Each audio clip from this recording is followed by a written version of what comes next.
Hey everybody, I thought I'd just do a little bit of a closer look at the Saga Livestock animal pack today for those of you that are interested, and talk about how I'm planning on painting them and showing some pictures of real animals that I'm using for inspiration. What I've done so far now is I've actually cleaned up these animals and I've put them on bases and sculpted the bases with some epoxy sculpt. Really just little outdoor kind of, pretty simple flat ground, and that I'll then, likely put some other stuff on, like flock and rocks and things like that. But then also, because I reviewed this product and they were all just metal, you don't always get a good appreciation for the model that way, because with all the reflection and things, you just don't necessarily see the detail well. So I thought I'd just talk about these today for those of you that are interested. Now, I'll just mention that personally, when getting this pack, what I was looking forward most to were the sheep, which, while I have it on my computer in front of me, because I didn't know the name of what these sheep were, but apparently they're called, and forgive my pronunciation, but they're called Hebridean sheep? Hebridean, possibly. And I'm showing pictures now of these sheep. And I picked up two pictures off the web that looked closest to these as a European sheep. And yeah, these look like they often are dark in color. And so I think I'm going to try to paint a dark scheme for these. These were the ones out of the models that I truly wanted the most. For whatever reason, playing the Dark Ages game, I just like the idea for scenics in the background, like having sheep on the hill or things like that, or in the homestead areas, as well as other animals, of course, in those homestead areas. But really, all of these could be. But I like the idea of that just for this sort of game, these sort of European-looking sheep. Now, as you can see on the paint scheme on these, they're dark, but what I'm going to try to do is really bring out some of the similar style effects that I brought in on the mammoth, in that I'll have a base color which is going to be dark, but I am going to try to capture the lighter areas and varying tones that you see in the picture. And so that, I think, will be neat. It'll be fun. I do think overall this pack is going to not take me very long. And that's okay. I think these are going to, but I think it's going to be a lot of fun though, to be honest, painting all of these up. And so those are the sheep, and then probably the ones that I wanted the second most were actually the cattle. And so now on these, I mentioned in a video recently, and actually before I move on, I'll just show you one of the sheep though, up close, because I think I said I was going to show these up close. I'll just show you a couple real quick. But there's your sort of sheep, and I think you can see them better, much better with the fur than we could before.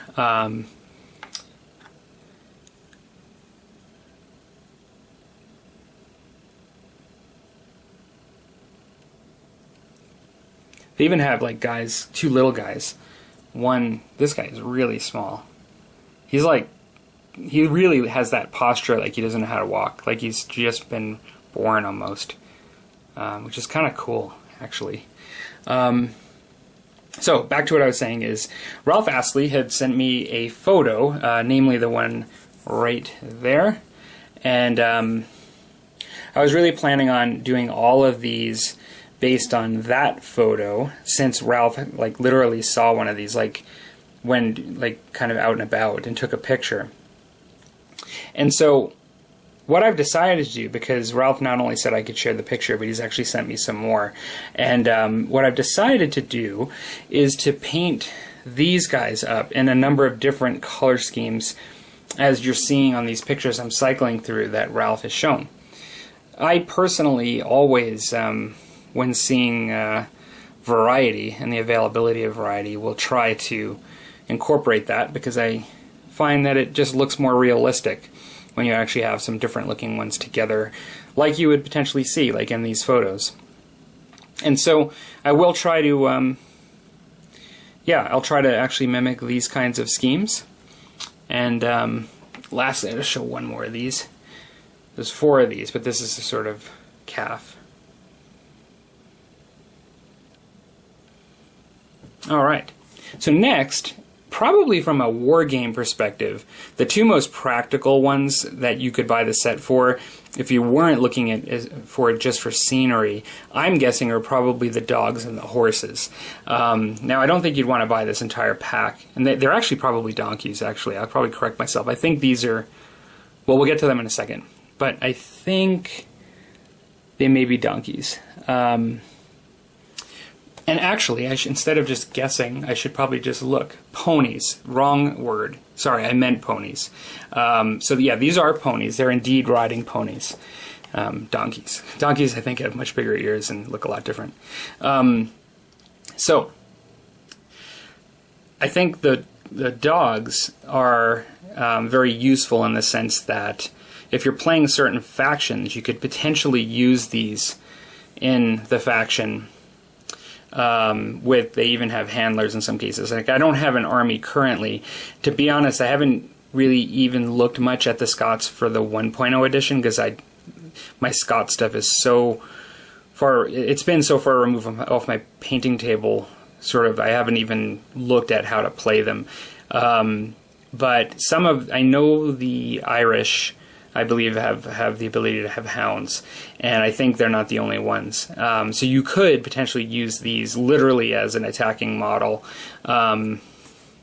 in the game, and so that's kind of a very practical thing. And then, of course, if you're going to have an army that utilizes riding ponies, if you're going to talk about, I believe it's Huns. Not steppe tribes. I believe it was Huns. Ralph will talk to you at length about how it's much better to have riding ponies than models on horses, which you, I guess, often see sometimes. And more correctly, they should be on riding ponies. And this could be the style of model. Now, you can actually get this individually from Gripping Beast. So, yeah, you probably wouldn't want to buy this set just to outfit a warband. But it would be great, I think, just grazing on a property near a homestead. And one of them actually has the packs as well. But before I get to that, I'll just show, there's two poses. There's one for the dogs that it's like this. And then there's one that comes like this. Now, I've actually bent this one down so it looked like he's kind of on his down spin, where this one's actually, the way it normally comes is going up a little higher. I just varied it a little bit. And then I showed the other pony.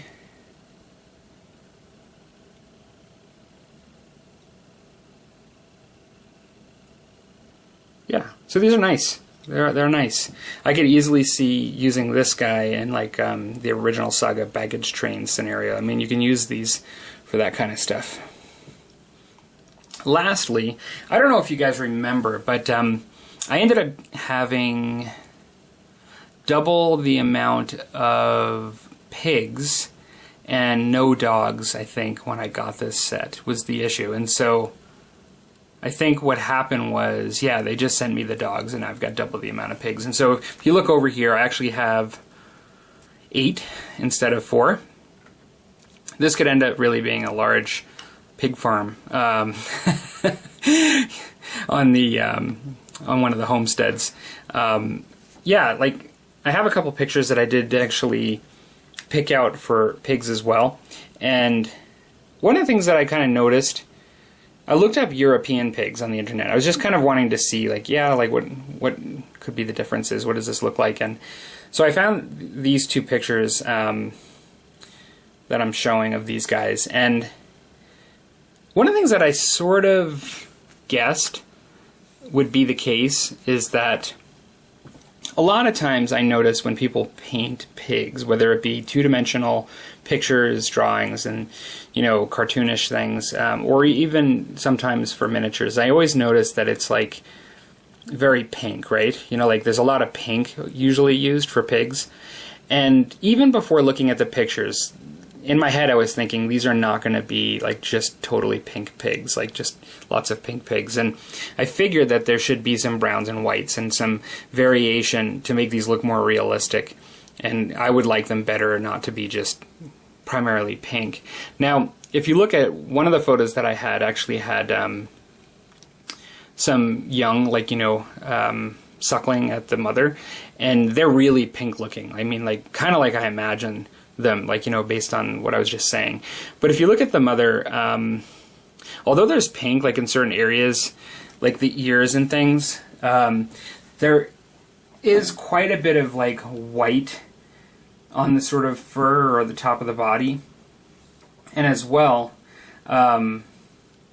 there's some mottled sort of look to it as well. And I'm just actually, yeah, there's like a mottled look on the side, some darker looks too. And that's probably dirt. But in some ways, if you look at the back, it doesn't look like dirt. It's actually like a very defined border. Like, I've seen some of these little pigs and some of these pigs that have splotches of black on them. Like, so it's very, like a big contrast of this whitish pinkish look with black sort of skin imperfections and things. And I think in this case, you've got a bit of both. You've got the pig, which definitely has dirt on its face, and you can see that sort of look. And then you can see the black, like, underneath. And then, like, the piglets are, like, really pink on the top of their bodies. Now, of course, they've still got dirt on them, which they've got, like, a whole coat of gray around the sides. But then the top, which it could be the sun, but it's very light looking compared to the nose. The areas that you can see of the belly where on the large mom where the piglets are suckling, and like above the ears are kind of pinkish. But then there's lots of color in there, and that is what I'm going for when I try to paint the pigs. And so I think I'm going to really have fun with that. I love little challenges like that. It's really, to me, what makes painting projects fun. And so I think I've talked about all of these guys now. I think it's going to be a pretty quick one. Like I said, I'm actually really looking forward to it. I think it's really going to be great for the table, to set up different kinds of tables for Saga 2.0. So for those of you that are interested, stay tuned, and I will be back with more of these animals. Talk to you later.